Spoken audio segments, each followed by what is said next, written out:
What's up, family? Welcome back to the channel. So today we diving into one of the most pressing issues facing California right now: wildfires, water mismanagement, and leadership decisions that are affecting millions of people. From the lost homes to the broader economic implications, there's a lot to unpack here. So grab a coffee, hit the like button, and let's break it down. Well, with no further ado, let's check out the video first. We have to go live to Capitol Hill. In other words, we gave it to him where for President nothing. Trump's The most speaking. expensive structure ever built in the history of our country, relatively speaking. The most by far. We lost 38,000 people. They gave it to him for $1, and then they charge more for our ships. It's not going to happen. And China's running the Panama Canal. That's not going to happen either. Mr. President, on California, Mr. President, during the pandemic, you often said that you didn't believe that you should bail out blue states that you believe were being mismanaged. Given your criticism of Governor Gavin Newsom, are you willing to work with him, and do you believe that federal aid should be provided to California for as long as it takes? Well, it's very sad because I've been trying to get Gavin Newsom to allow water to come. You'd have tremendous water up there. They send it out to the Pacific because they're trying to protect a tiny little fish, which is in other areas, by the way, called a smelt. And for the sake of a smelt, they have no water. They had no water in the fire. All right. So let's talk about the water, right? So do you know California has plenty of water, but it's being sent out to the Pacific, as you heard Donald Trump say it, to protect a tiny fish called the smelt. Yeah, you heard it right. A fish. Meanwhile, farmers don't have enough water to irrigate their crops. And in Los Angeles, fire hydrants were completely dry while wildfires raged. This isn't just a crisis, it's a tragedy. Look, man, entire communities, including some of the most affluent areas like Beverly Hills, are being decimated. We're talking about homes with millions of dollars destroyed, lives uprooted, and people leaving the state in droves. And here's the kicker: when these high-income residents leave, California loses a massive chunk of its tax base. That means less funding for public services and an even steeper financial cliff for the state. And the crazy part is, just a couple years ago, California boasted a budget surplus. Now, a massive deficit. And let's be real, it's not just the fires, it's poor planning, mismanagement, and a lack of foresight having led us here. And Governor Gavin Newsom, I like to call him, I don't like to call him Gavin Newsom, policies have been under heavy criticism. And honestly, it's hard to see how the state bounced back without serious changes, right? But let's continue what Trump got to say. Don't take my word for it. Hydrants today in Los Angeles was a terrible thing. And we're going to get that done. It's going to finally be done. I got it done from the federal side, and he didn't want to sign it, but it's not going to happen again like that. There's no reason. Can you imagine? You have farmers that don't have any water in California. They have plenty of water. They don't have a drought. They send it out to the Pacific, and it's crazy. So what's happening in California is a true tragedy. I know those areas very well. I have many friends living in those houses. That is a true tragedy. Nobody ever thought. I mean, virtually Beverly Hills and areas around Beverly Hills are being decimated. The biggest homes, some of the most valuable homes in the world are just destroyed. I don't even know. You know, you talk about a tax base. If those people leave, you're going to lose half your tax base of California. This is a true tragedy, and it's a mistake of the governor, and you could say the administration. They don't have any water. They didn't have water in the fire hydrants. They don't have water. And yet they have, the water comes from, you know where? Up north. And it comes down at levels, they give millions and millions of barrels of gallons of water that they have, and they send it out into the Pacific. For the Pacific, it's like a drop, it's nothing. But for California, it would take care of the whole state. So what's happened is a tragedy, and the governor has not done a good job. With that being said, I got along well with him. When he was governor, we worked together very well, and we would work together. I guess it looks like we're going to be the one having to rebuild it. But what happened there, I don't think there's anything that I've ever seen quite like it. And the insurance companies are going to have a big problem, because you're talking about big, big dollars. Changing. So the guidance finally changed. What's your message through Biden. He says he Oh, might. I thought it was ridiculous that he did that, but we have more important things to talk about. Liz Cheney she lost in the Republican Party, as you know, in her state, by the biggest margin in the history of a politician running for Congress. She lost by like 42 points. Nobody's ever lost like that. So I don't care about Liz Cheney. I care about these people. President Trump, millions of deportations. What does day one going to look like for the Trump administration? Number one, we're closing the border. It's going to be closed very strongly, and it's going to be closed.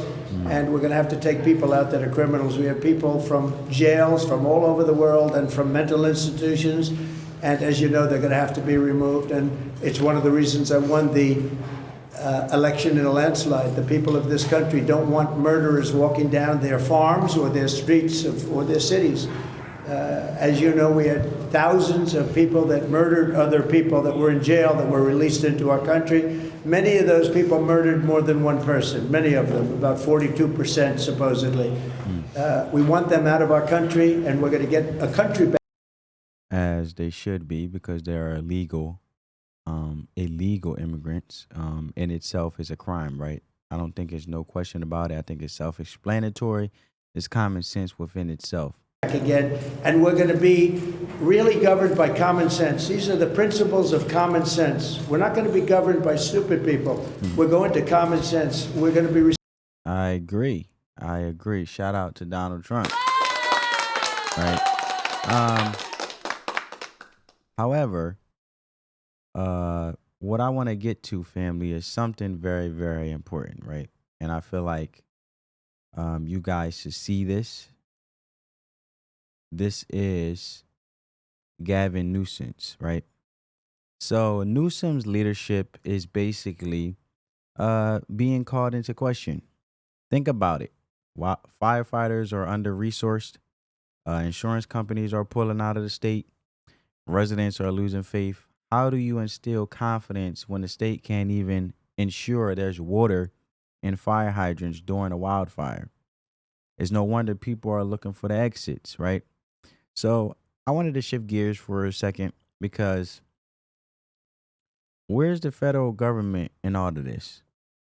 But we shouldn't be surprised, right? You know what happened with FEMA in North Carolina. President Biden, Vice President Harris have been noticeably absent in addressing California's crisis. Compare that to other emergencies like hurricanes, where responses were late, but at least visible.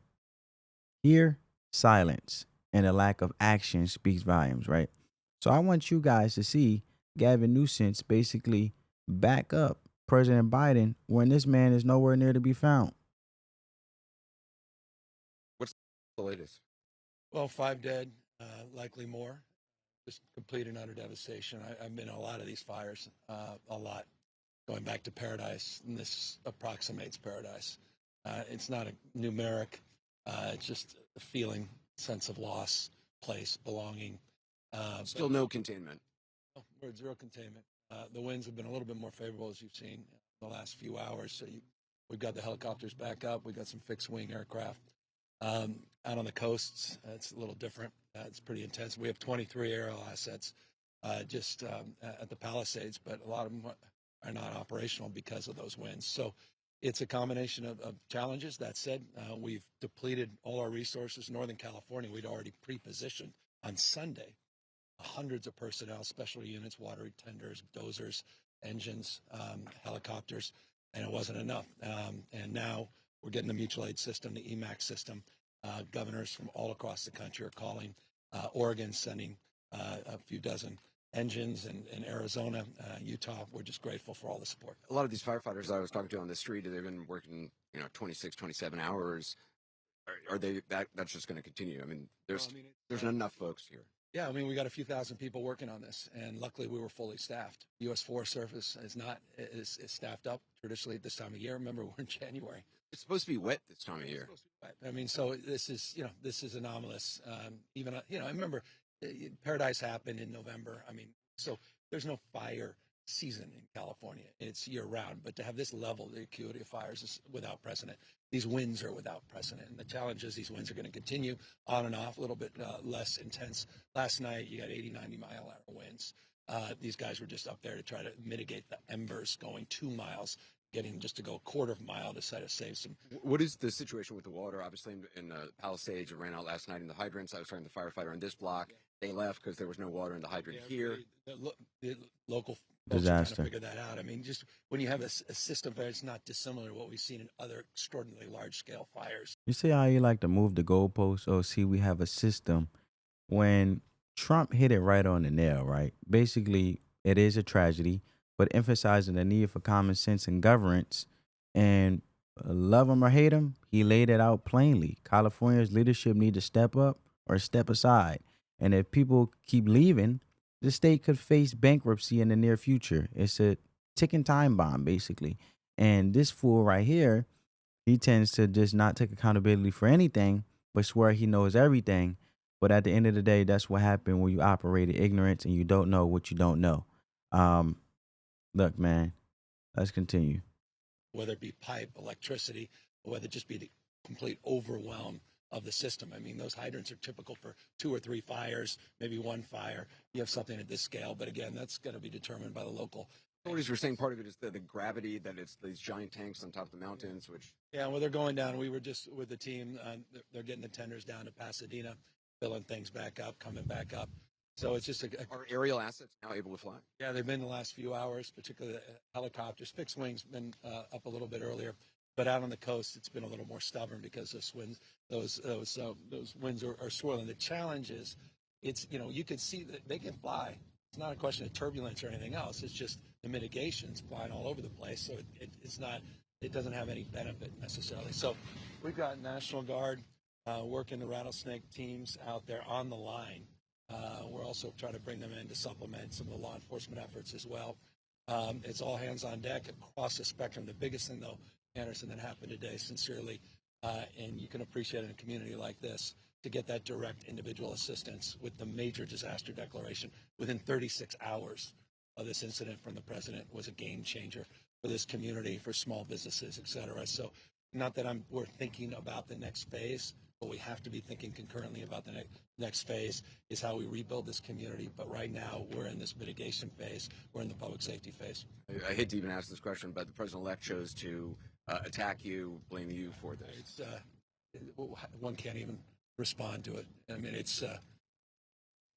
people are literally fleeing. People have lost their lives. Kids lost. Move the goalpost once again. Run into the Victim Olympics. Talk about the tragedy in itself, but not necessarily take accountability for how he governed the whole thing. With us knowing that there has been water this whole time, but he decides to put fish over the American people. But he don't care about the lives of American people. He would rather care about the lives of a smelt, which is a small fish. Crazy. Their schools, families completely torn asunder, churches burned down. This guy wanted to politicize it. I have a lot of thoughts, and I know what I want to say. I won't. I stood next to a president of the United States of America today, and I was proud to be with Joe Biden. And he had the backs of every single person in this community. He didn't play politics, didn't try to divide any of us. Finally, your message to folks here, to this community. I mean, we have their backs, and we're going to be back. And this is going to be a long. That's a lie. The question, well, we all need to ask is, how did we get here? This isn't the first time California's faced fires or droughts, but the lack of preparedness and ongoing mismanagement have turned these challenges into full-blown disasters, as you guys can see. Somebody's profiting from these decisions, in my opinion, maybe kickbacks, maybe something else, but it sure isn't the residents of California. On that note, family, I just want to bring it back to you. If you're in California, what's your take? Are you seeing these issues firsthand? And for anyone else, what do you think about the state's leadership? Let's get the conversation going in the comments below. Hope you guys enjoyed this video. On that note, family, as always, peace.